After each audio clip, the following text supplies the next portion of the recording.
Hi, my name is Jason Schrock. I'm the principal at Howell High School. Howell High School has about 2,400 students and is the biggest school in Livingston County. And even though we are the biggest school, one thing that we have not had until 5 years ago was a robotics team. I was approached by a community member and said that they were interested in bringing a first robotics club and team to the school. And I had no clue what they were talking about. I was embarrassed by that. And after some conversation, some storytelling of the impact of the first program in students, in careers, and the scope of the teams, I said, this is something we need to consider. So after reaching out to a staff member and making some connections, the Scots Bots was formed. And this was about 5 or 6 years ago. I'll never forget my first competition. I walked into the gymnasium and saw students in teams from all over the state working together. There was energy like you would feel at a rock concert, and it lasted all day.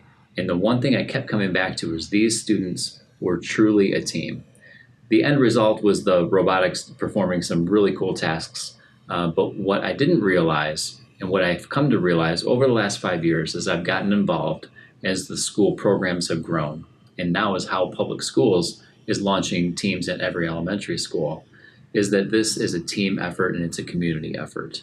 Yes, so we are really excited. I guess first and foremost, I have just seen such a tremendous amount of parental support for our programs and community partnerships that it was a pretty easy, I guess I would say, sell to the Board of Education here in the district to say, we need to put some resources behind this from a district standpoint.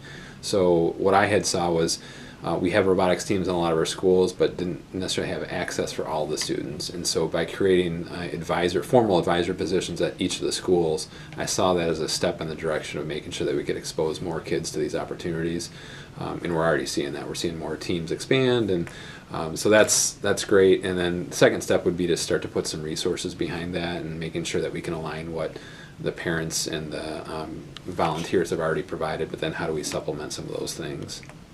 We've seen students find a way to voice their passion, to get excited about using their skills, not just in the programming and the development of the robot, but in communicating, in team building, and celebrating what's possible when you work as a team.